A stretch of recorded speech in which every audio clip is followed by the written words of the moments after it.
Aleluia. Que a graça e a paz do nosso Senhor e Salvador Jesus esteja sobre todos, amém? Aleluia. Cláudia, que Deus abençoe a sua vida, que Deus abençoe o seu coração, que Deus abençoe o seu ministério, que Deus te faça prosperar, em nome de Jesus, neste ministério de louvor, de adoração.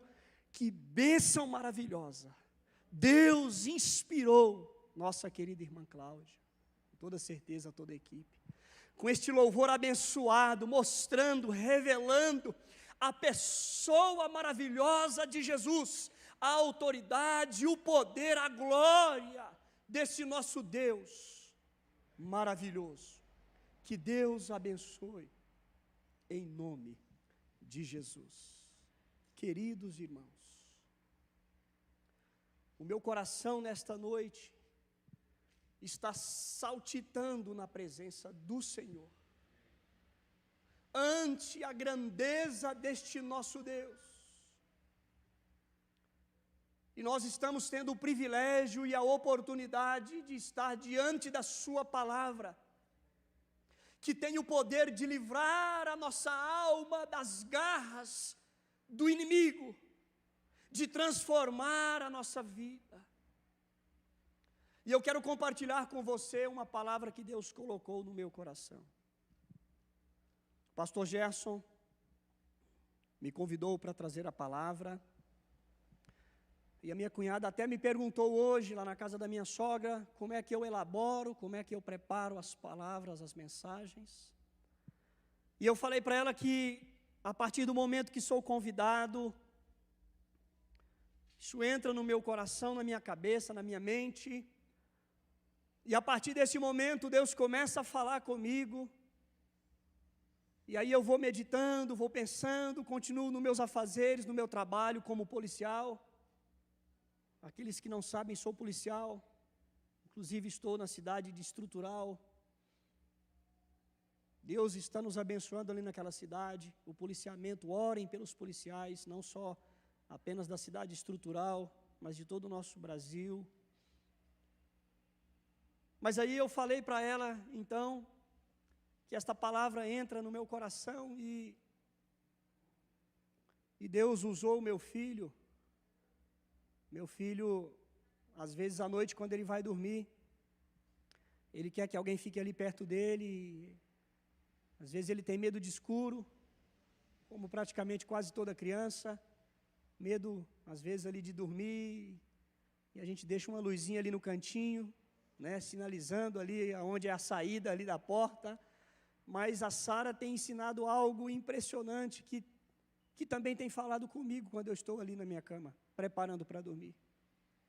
Meu filho, ela diz, fale, Jesus, fale, Jesus. E ela começa a falar isso para ele, e eu ouço a voz dele falando, Jesus, Jesus. E eu quero falar para vocês nesta noite, nesta palavra que está registrada no livro de Joel, o profeta Joel, fica bem lá, próximo a Oséias, Joel capítulo 2,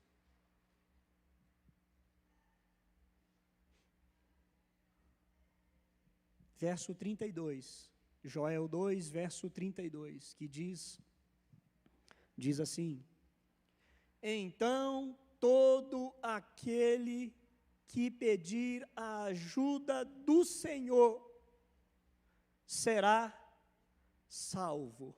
Aleluia. Vou repetir. Então todo aquele que pedir a ajuda do Senhor será salvo. Que Deus abençoe essa palavra no seu coração. Feche seus olhos agora em nome de Jesus, Senhor. Que esta palavra, que o inimigo, em nome de Jesus, não roube esta palavra dos nossos corações. Que o teu Espírito Santo repreenda agora toda potestade, toda seta, toda influência do inimigo que tenta roubar a tua palavra das nossas mentes, dos nossos corações. Que seja desfeito todo laço, todo dardo inflamado do inimigo, e que esta palavra possa estar presente nas nossas mentes e nos nossos corações, em nome de Jesus Cristo, nosso Senhor e nosso Salvador. Então aquela criança de 5 anos ali, falando Jesus, Jesus, com toda certeza, o nosso Senhor Jesus a salvará. Com toda certeza, o Espírito Santo de Deus estará ali, sobre o seu coração, sobre a sua mente. E aí eu me recordei, o Espírito Santo vai me levando a lembrar das coisas, quando a minha avó, eu dormia na casa da minha avó e também tinha esse mesmo temor, e a minha avó, sendo uma crente fiel a Deus, ela falava: meu filho, fala o seguinte, o sangue de Jesus tem poder. E eu me recordo disso, queridos e amados irmãos, o sangue de Jesus tem poder. E aí, irmãos, você e eu, nós já fomos batizados, nós que estamos aqui, acredito que a maioria, se não um ou outro, ainda não entregou a vida para Jesus, não foi batizado em nome de Jesus. Todos nós estamos aqui, participamos dos cultos na igreja, estamos aqui na nossa reunião, sendo abençoados, frequentando, entregando o nosso dízimo. E aí às vezes vem uma pergunta, como vem no meu coração: por que que eu não consigo viver uma vida de serviço efetivo a Deus? Por que que parece que sempre falta algo? Parece que sempre, quando eu estou bem empenhado, parece que eu não consigo romper na minha vida espiritual. Porque existem áreas na minha vida que eu não consigo vencer o pecado, mesmo estando na igreja, mesmo participando dos cultos, mesmo sendo um crente fiel no dízimo, na oferta, participando das orações. Por que que tem algumas áreas que eu não consigo vencer? Por que que esse pecado tanto me atrapalha? E aí vem aquele sentimento que vem no meu coração.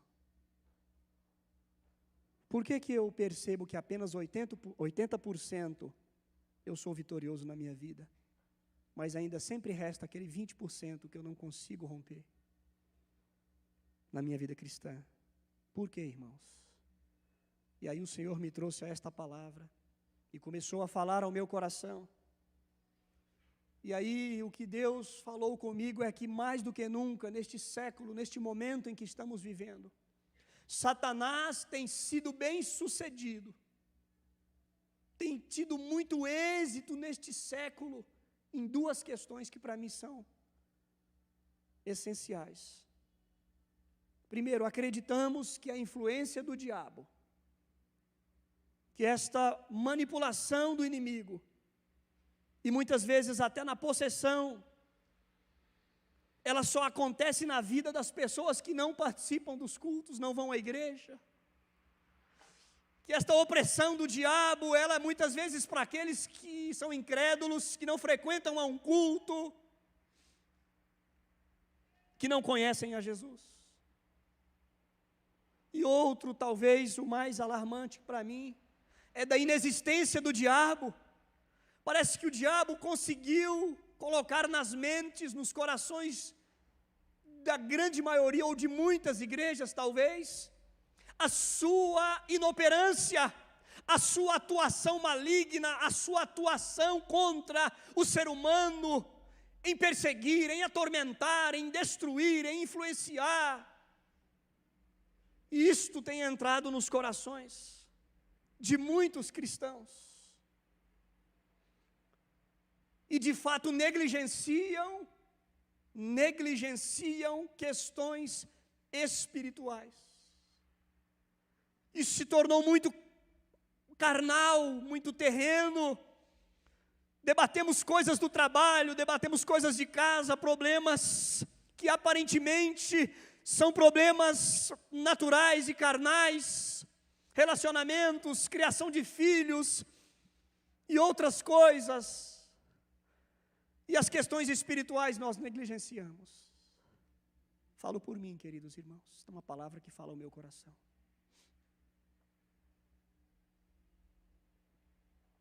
E aí a libertação espiritual, né? Esta palavra ficou meio, perdeu um pouco o sentido, talvez, a sua força, o seu vigor de algumas épocas atrás, década de 70, 80, né? Pastor Gerson sabe bem aí dos movimentos, vários cultos de libertação. Esta igreja passou por isso, e várias outras igrejas passaram. Parece estar em desuso, é falado tão pouco nas igrejas, talvez, e com toda a propriedade, pastor Gerson. Que bom que nós temos o Senhor nesta igreja. Que bom que nós temos um pastor que preza pela pregação da palavra de Deus, pelo ensino, pela doutrina da palavra de Deus. Que Deus te abençoe, meu pastorzão. Missão árdua, como afirma a palavra de Deus. Aquele que esmera na pregação da palavra, no ensino, na admoestação. E eu quero ler outro texto com vocês. Abra comigo lá em Lucas, capítulo 4. O Senhor me levou a este texto. Lucas, capítulo 4. Irmãos, antes de lermos o texto, quero falar algo para vocês. Antes deste acontecimento, o Antigo Testamento não havia e não relatou nada semelhante. Nada semelhante.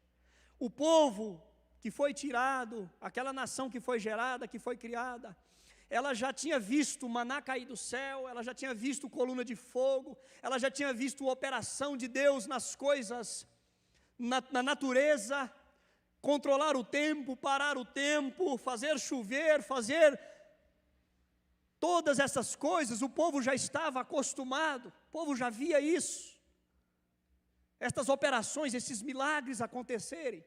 Mas aqui neste texto, queridos irmãos, é a primeira vez que isto acontece, e acontece com Jesus. Olha o que o texto está dizendo em Lucas 4, verso 31. E desceu a Cafarnaum, cidade da Galileia, e os ensinava no sábado. E muitos se maravilhavam da sua doutrina, porque a sua palavra era com autoridade. Verso 33. Achava-se na sinagoga um homem possesso de um espírito de demônio imundo, e bradou em alta voz: Ah, que temos nós contigo, Jesus Nazareno? Vieste para nos perder-nos, bem sei que és o Santo de Deus. Mas Jesus o repreendeu, dizendo: Cala-te e sai deste homem. O demônio, depois de o ter lançado por terra, no meio de todos, saiu dele sem lhe fazer mal.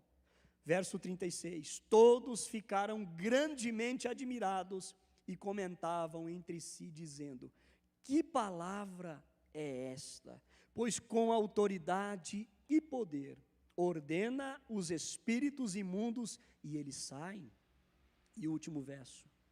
E a sua fama corria por todos os lugares da circunvizinhança. Queridos irmãos, estamos diante de um texto que fala que em uma sinagoga,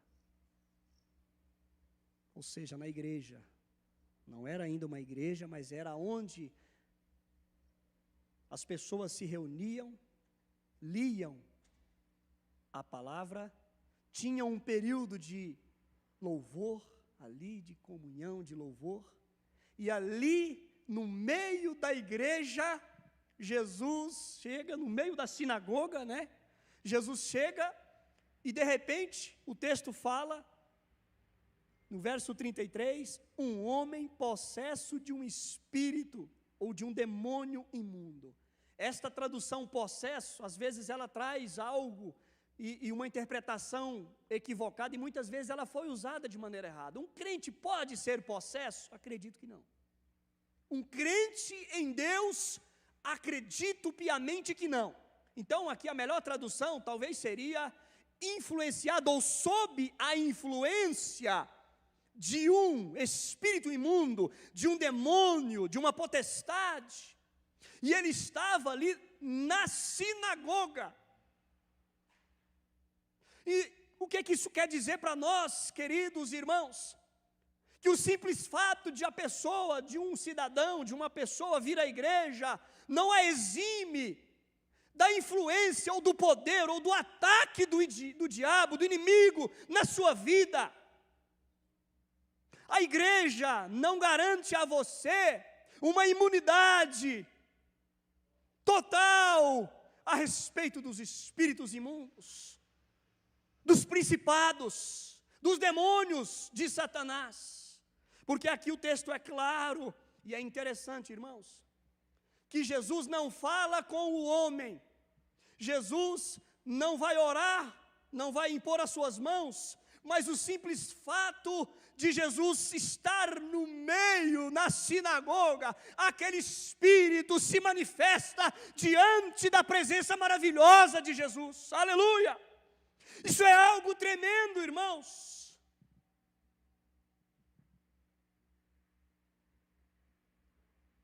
Preste bastante atenção. Os próprios discípulos de Jesus demorou cerca de 1 ano para perceberem quem era Jesus.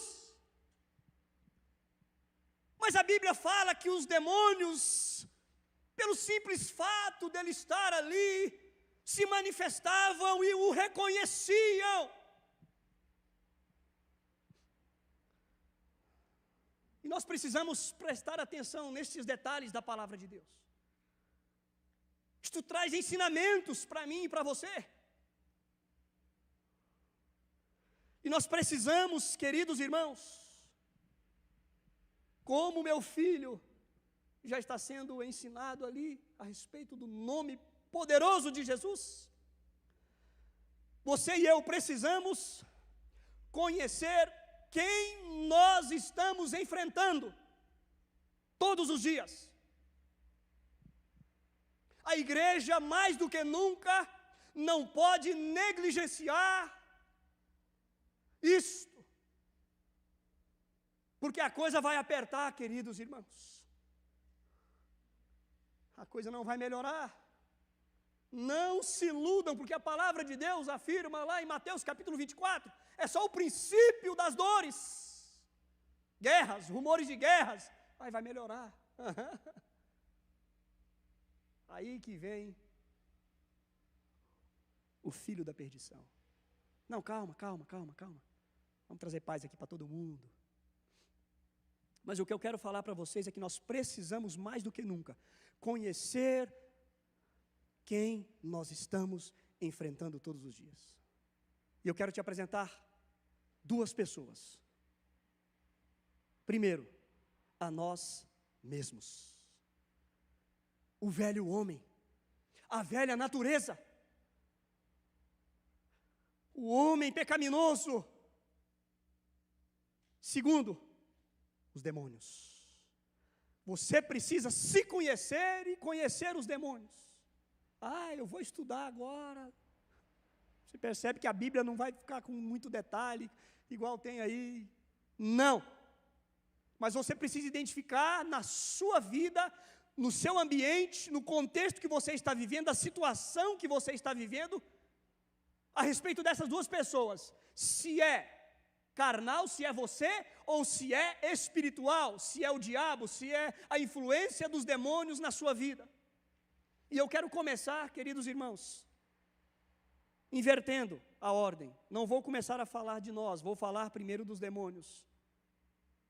São pessoas incorpóreas. O que significa isso, pastor? Elas não possuem matéria, não possuem corpo como eu e você. Eles são seres espirituais. Então, a nossa luta é um pouco mais difícil. Por isso que a Bíblia fala, não é contra carne ou sangue. Você não está vendo o seu inimigo, você não acorda e de repente está sentado do seu lado um demônio, não é? Hoje eu vou te pegar. Não. São invisíveis. Não possuem corpo. são incorpóreos.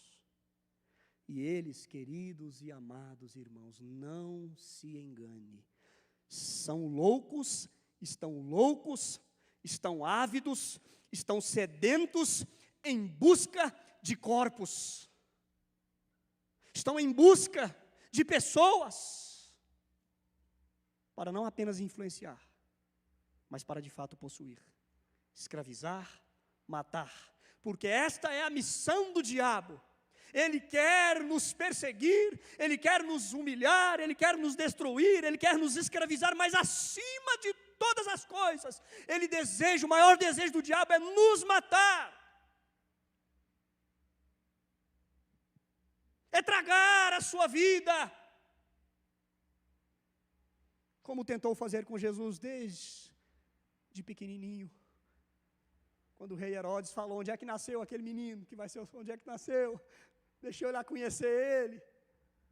Vocês acham que ele queria lá dar um presentinho para Jesus?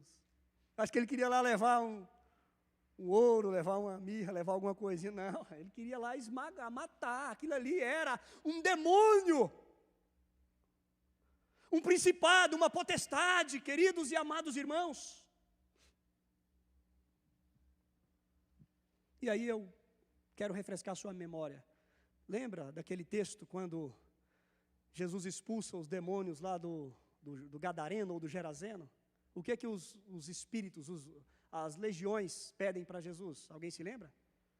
Senhor, não nos mate, mas nos manda entrar nos porcos. Olha só. Eles estão ávidos por porcos, para não morrerem.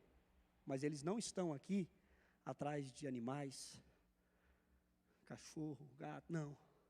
Eles querem os nossos corpos para nos destruir, queridos e amados irmãos. E os demônios, irmãos, têm 3 objetivos principais que eu listei aqui, 3. Primeiro, torturas. Ele quer nos torturar, nos atormentar. Eles são verdadeiros atormentadores. Aquele texto lá em Marcos 9, 17, fala daquele pai que chegou para Jesus. Jesus estava caminhando. Jesus, os teus discípulos tentaram expulsar o demônio do meu filho, mas não conseguiram, Jesus. E Jesus, o que está acontecendo? Não. Quando Jesus chegou, o que o Espírito fez? Se esbravejou, rosnou, babou, ficou na vida daquele garoto, e começou a atormentar, e começou a torturar aquele garoto, a contorcer aquele garoto. E Jesus fala com o pai: desde quando isso acontece? E o pai responde: desde que ele era pequeno, desde que ele era infante. E muitas vezes possui ele, tenta lançar ele na água, tenta lançar ele no fogo. Para quê? Para matar, para destruir a vida daquele garoto. E aí Jesus repreende. Jesus, o texto fala que Jesus expele, ordena, amordaça. Esta é a expressão que o texto coloca. E o texto diz que aquele garoto se move violentamente. E depois ele começa a falar. Aleluia. Oh, queridos irmãos, o diabo é terrível, muito mais do que imaginamos. Outro texto que é bastante significativo, irmãos, é em Lucas capítulo 13, verso 11. Lucas 13, verso 11, diz assim: e veio ali uma mulher possessa de um espírito de enfermidade, um demônio. Havia 18 anos que ela andava encurvada. O texto diz que ela não podia se endireitar. Aquela mulher estava sofrendo 18 anos. E é interessante que ela andava encurvada. E quando Jesus chega, Jesus impõe as mãos sobre ela. E Jesus ora, e Jesus repreende, e Jesus expulsa. Aquela mulher se endireita. Aleluia. Aquela mulher se coloca em perfeitas condições. O segundo objetivo dos demônios, irmãos, impedi-los de conhecer Cristo como Salvador. Então, se ele, não passou, a pessoa ali conseguiu sobreviver, conseguiu passar essas questões de tortura, ou mesmo vivendo nisso, ele ainda tenta outras coisas. E uma das coisas que os demônios tentam é impedi-los de conhecer a Cristo. É como a palavra do semeador.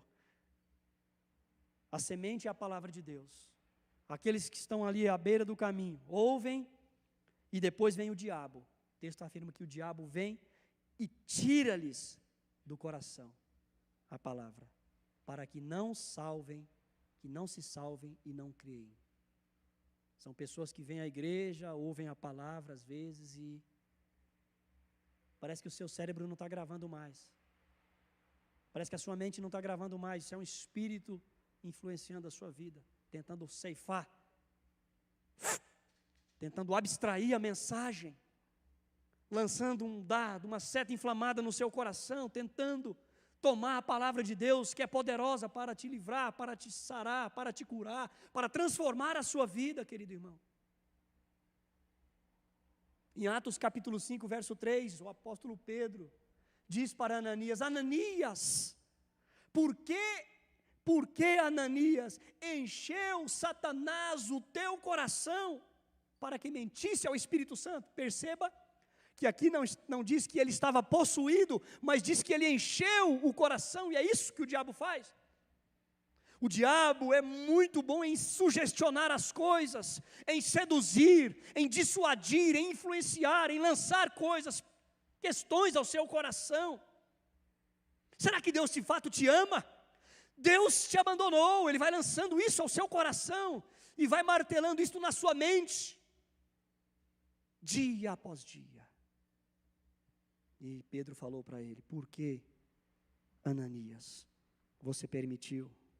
Por que você mentiu ao Espírito Santo de Deus? Existe um mundo espiritual, irmãos, que nós precisamos compreender. Aleluia.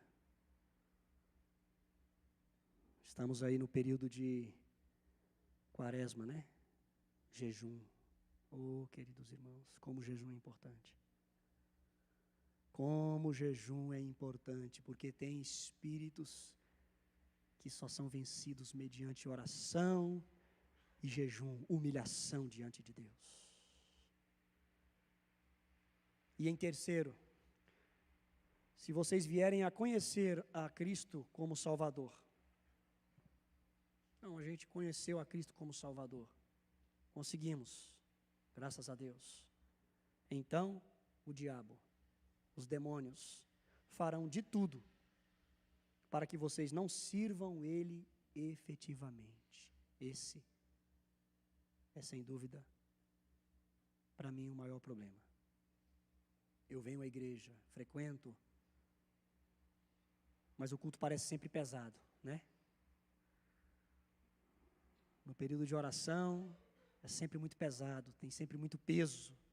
No período de leitura da palavra que você está em casa, 10 minutos, antes de você dar aquela, preparando para dormir, você lê 10 minutos ali a Bíblia, começa a vir aquele sono. Isso é um demônio. Você sabia disso? Porque eu tenho certeza no fundo do meu coração que se você parar para assistir um filme, você roda a noite, você passa a noite acordado, você fica vidrado, você fica no celular assistindo coisas até a madrugada. Isso é o espírito demoníaco influenciando, lançando ali, seduzindo, colocando preguiça no seu coração. A Bíblia fala que nós não temos o espírito de preguiça, de covardia, de medo. Não, a Bíblia fala que os jovens se cansam e se fadigam, mas os que confiam no Senhor correm e não se cansam. Aleluia, queridos amados irmãos. Vocês estão compreendendo a seriedade dessas coisas? Você está lutando não somente contra a sua carne, mas contra o espiritual. Às vezes você consegue ali e consegue de fato vencer os pecados, mas as coisas estão pesadas, tem coisa que você não consegue, são coisas espirituais, são questões espirituais. Pessoas, preste atenção nisso, que sussurram no nosso ouvido, em todos os momentos, principalmente quando estamos sozinhos, são demônios. Aquela coisa assim que parece simples, né? Você pode fazer isso. Vem aquela voz assim na sua mente. São os dardos inflamados do inimigo no seu coração. E aí você começa a achar que aquilo é normal. Não, mas isso é normal. Olhar para aquela mulher assim com aquele desejo lascivo, não é tão... E aí o diabo ele vai mapeando você, querido e amado irmão. O diabo vai mapeando a cada um de nós. E os demônios, como a Bíblia afirma, estão ao nosso redor, rugindo, buscando a quem possa tragar. Estão identificando as fraquezas no nosso coração, estão identificando as fraquezas no nosso olhar, como a gente anda, como a gente pensa, como a gente fala, como a gente se comporta, as nossas atitudes, os nossos gestos são mapeados. E ele usa isso contra nós. E muitas das vezes, quase todas as vezes, os demônios não andam sozinhos, eles andam acompanhados, em bando. Você lembra daquele texto, quando fala que, quando a casa é limpa, né? Quando Deus entra na vida da pessoa, a casa é limpa, a casa é preparada, mas quando não se coloca nada dentro da casa, o que acontece? Aquele espírito que saiu traz mais quanto? Mais 7 outros. E o estado daquela pessoa é o quê? Pior. Queridos e amados irmãos, o diabo está querendo piorar a sua vida. Não pense o contrário. E nós precisamos entender estas coisas, já caminhando para o final. Precisamos entender 2 coisas. O que é chamado de carne e os demônios, que eu já falei com vocês. Agora eu vou falar sobre nós. Adão não teve filhos antes da queda, tá bom? Às vezes a gente lê o texto e a gente, não. Ele teve filhos depois que ele pecou. Ou seja, todos os filhos, eu e você, e todos aqueles que nasceram ao longo de toda esta história da humanidade, herdaram este pecado, herdaram este mal, esta natureza pecaminosa. Então, queridos irmãos, nós fomos gerados ali após a queda, nós herdamos esta natureza de pecado. E nós precisamos distinguir essas 2 coisas. Porque às vezes nós estamos lutando contra algo carnal, mas é algo espiritual. E nós não conseguimos êxito. Porque o carnal, querido irmão, você pode crucificar e você deve crucificar. O carnal você deve colocar na cruz com Cristo. Você deve pregar ele todos os dias, diariamente, como afirma Mateus capítulo 13. Aquele que quer ser meu discípulo, tome a sua cruz, coloque e siga-me. Então é uma renúncia diária. É aquele orgulho, aquela presunção no nosso coração, aquela ira, aquelas coisas que acontecem comigo e com você todos os dias. Isso você pode crucificar. Isso são questões carnais.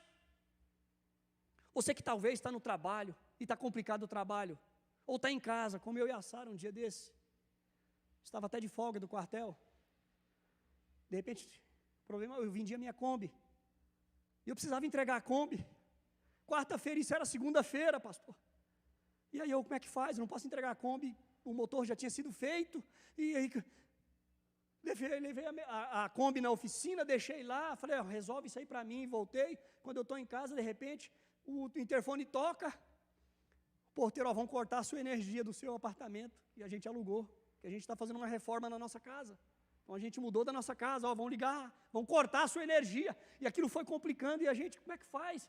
E agora a Sara tem que trabalhar de casa, home office, com computador, e aquilo foi trazendo um desconforto no nosso coração, às vezes isso acontece com você, e se você permanecer desse jeito, talvez aquele espírito que está fumegando no seu coração, está vendo nada dar certo para você, está vendo não adianta ser fiel a Deus, não adianta ir na igreja, orar, jejuar, fazer o que você está fazendo, período de quarentena, parando de comer doce, de fazer isso, de fazer aquilo. E se você permitir isso entrar no seu coração, a influência, este homem carnal, este pecado carnal, ele vai aumentando, e aí sim, o diabo, ele cresce pelos seus agentes, pelos demônios. Aí ele começa a ofender a esposa, o marido começa a ofender os filhos, começa a brigar, e vira aquele escarcéu na sua casa, e você não entende o que está acontecendo.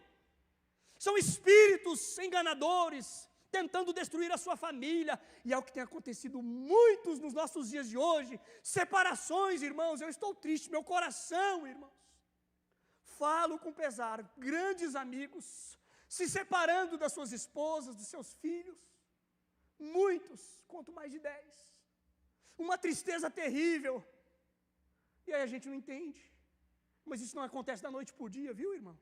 Isto não acontece da noite para o dia. Isto são situações que vão sendo geradas, que vão crescendo, que vão se expandindo, e o diabo vai, como diz a expressão, vai cirandando. E as igrejas estão sendo assoladas, porque não estão compreendendo com quem elas estão lidando. E eu chamo a sua atenção, cuida da sua vida espiritual. A Bíblia fala que a nossa luta não é contra a carne, não é contra sangue, mas sim contra principados, contra potestades. É o diabo mesmo acorrentado, tentando destruir a nossa vida, a criação de Deus, o Gênesis de Deus, que somos nós. A glória de Deus, a coroa da glória de Deus é a criação que somos nós. E nós precisamos, como igreja, estar preparados para isso. E eu preciso identificar isso, irmãos. Oh, como eu preciso, como você precisa identificar isso. Como Jesus identificava rapidamente. E os discípulos também passaram a identificar depois rapidamente. E eles até voltaram depois do envio dos 12, depois do envio dos 70. Você se lembra disso, quando eles retornaram? Como é que eles ficaram felizes? Jesus, os espíritos se submetem à nossa palavra. Jesus, calma. Vocês agora estão compreendendo que a luta de vocês, tá? É mais do que isso, mais do que comida e bebida. Calma, isso aí eu vou sustentar vocês. A luta nossa, queridos irmãos, está acima das nossas necessidades. E nós precisamos confiar naquele que é poderoso, aquele que chegava diante dos principados e das potestades, e eles lhe falavam o seguinte: nós sabemos quem tu és. E Jesus, e eu chamo você nesta noite, para você lutar esta guerra comigo. Primeiro, uma guerra contra você mesmo. E esta guerra eu não posso lutar por você. É só você que pode lutar. É só você que pode falar como Daniel. Decidi não me contaminar com as finas iguarias do reino deste mundo. E não ter vergonha disso. E depois enfrentar qualquer coisa. E eu quero orar com você para encerrar, por favor, levante. Fique em pé em nome de Jesus. Você que está em casa também, põe a mão no seu coração. Isso, Cláudia, vem.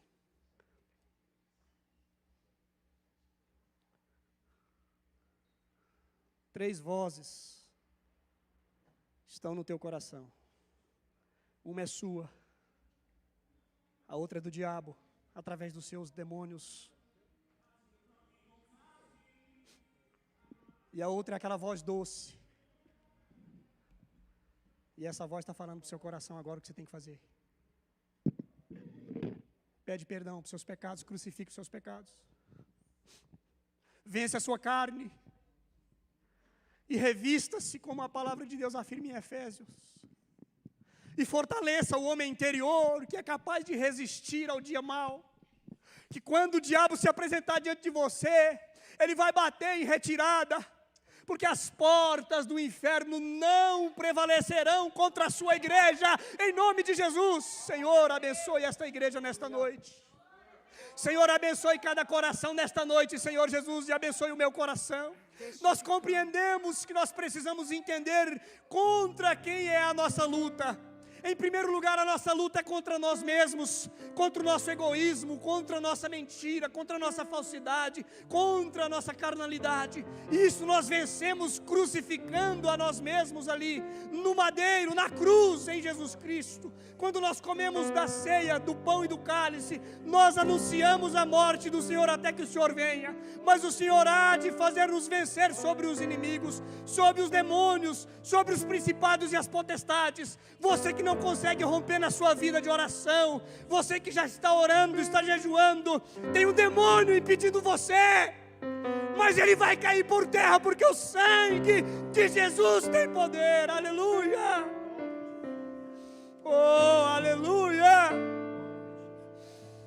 Você vai romper, não porque eu quero, não porque o pastor ou qualquer pessoa quer, mas porque Deus é fiel, e Ele vai cumprir a boa obra que Ele já iniciou na tua vida.